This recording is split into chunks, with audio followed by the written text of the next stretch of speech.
नमस्कार, जय माता दी। मैं हूँ आपकी अपनी लाइफ डिज़ाइनर जीतू आचार्य। अहोई अष्टमी की आप सभी को, पूरे देशवासियों को, सभी माताओं को मेरी ओर से और मेरी टीम की ओर से हार्दिक शुभकामनाएं हैं। ये अहोई का व्रत सफल हो। जिस कामना के साथ आप ये व्रत करते हैं वो सारी कामनाएं, वो सारी मनोकामनाएं आपकी पूर्ण हो। अहोई अष्टमी का ये जो व्रत है ये बहुत ही उत्तम व्रत माना जाता है। निर्जल रह कर के इस व्रत को किया जाता है, इस व्रत के पारण को भी किया जाता है।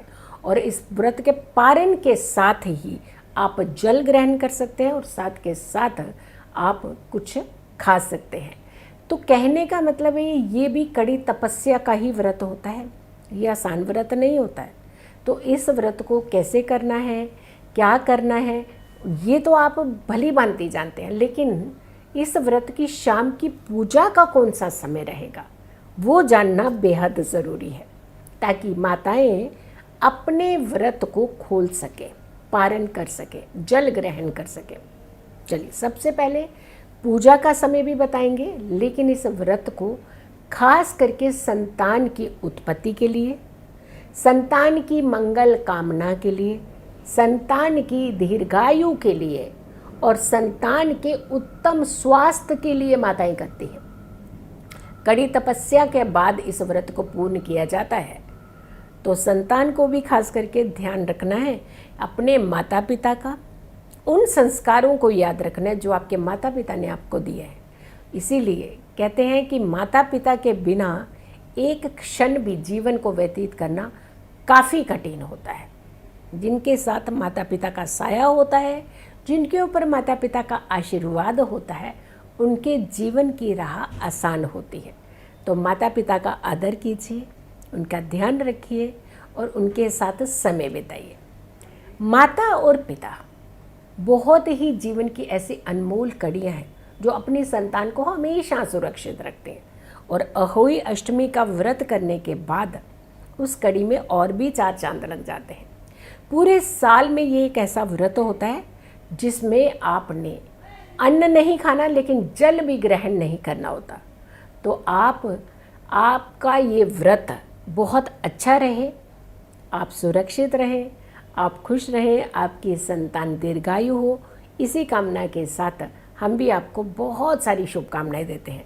अब ये व्रत जो है ये 5 नवंबर को है।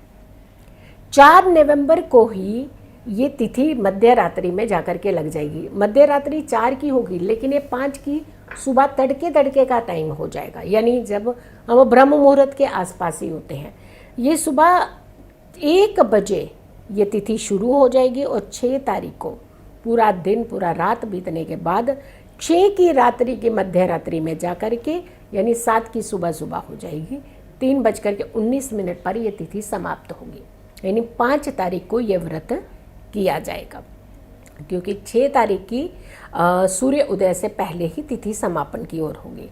लेकिन 5 के जब सूर्य उदय होगा, सबसे ज़्यादा इम्पॉर्टेंट क्या होता है कि 5 का जब सूर्य उदय हो तो आपका अष्टमी तिथि होनी चाहिए, इसलिए इस व्रत को किया जाता है। तो 5 तारीख को आपने ये व्रत करना है और 5 तारीख को ये व्रत करके, पूरा निर्जल व्रत रख करके आपने इस व्रत की पूजा कितने बजे करनी है, ये बहुत उत्तम मानी जाती है पूजा, क्योंकि पूजा का खास विधि विधान भी होता है और पूजा का खास समय और शुभ मुहूर्त भी होता है। शुभ मुहूर्त में की गई पूजा बहुत फलित होती है। तो शाम को 5:45 से लेकर के रात को 7:22 तक का ये जो समय है, इस बीच आपने पूजा करनी है।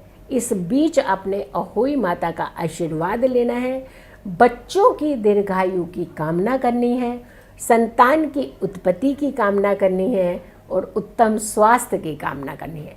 कहते हैं जिस घर में अहोई का व्रत किया जाता है उस घर में सुख और समृद्धि भी बनी रहती है, उस घर में परेशानियां नहीं आती है, उस घर में हमेशा किलकारियां गूंजती रहती हैं। यानी संतान की वृद्धि भी होती है, संतान की उत्पत्ति भी होती है, संतान दीर्घायु भी होती है, संतान स्वस्थ भी होती है और संतान की मंगल कामना के लिए भी ये व्रत किया जाता है।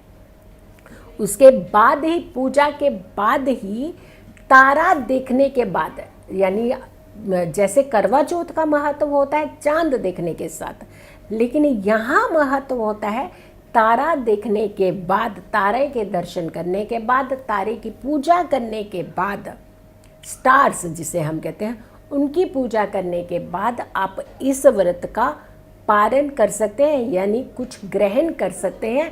आप जल ग्रहण कर सकते हैं, आप मिष्ठान ग्रहण कर सकते हैं, आप अन्न का सेवन भी कर सकते हैं। तो आपने इस व्रत को बहुत ही विधि विधान से करना है। कथा ज़रूर सुननी चाहिए, कथा ज़रूर पढ़नी चाहिए।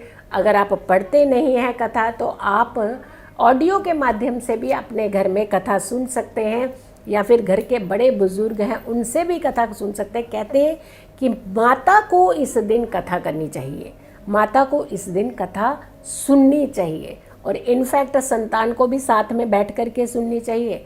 या फिर आप किसी भी पूज्य ब्राह्मण से, विद्वान से भी आप इस कथा को सुन सकते हैं, क्योंकि श्रवण करना ये अति उत्तम माना जाता है इस समय इस कथा में। और अपने अच्छे से इस व्रत को कीजिए, पूरे नियम से इस व्रत को कीजिए। जब आप सुबह सुबह उठें, स्वच्छ वस्त्र धारण कीजिए, सूर्य उदय से पहले का स्नान लीजिए, पूजा भक्ति कीजिए, और साथ के साथ नियमों का पालन कीजिए और अपने व्रत को सफल बनाइए। मेरी ओर से और मेरी टीम की ओर से हार्दिक शुभकामनाएं हैं आपको अहोई अष्टमी की। खुश रहिए, स्वस्थ रहिए, पॉजिटिव रहिए। पॉजिटिव रहते हैं तो हर समस्या से हम दूर रहते हैं। जल्दी हाजिर होंगे एक अच्छी वीडियो के साथ। तब तक के लिए नमस्कार, जय माता दी।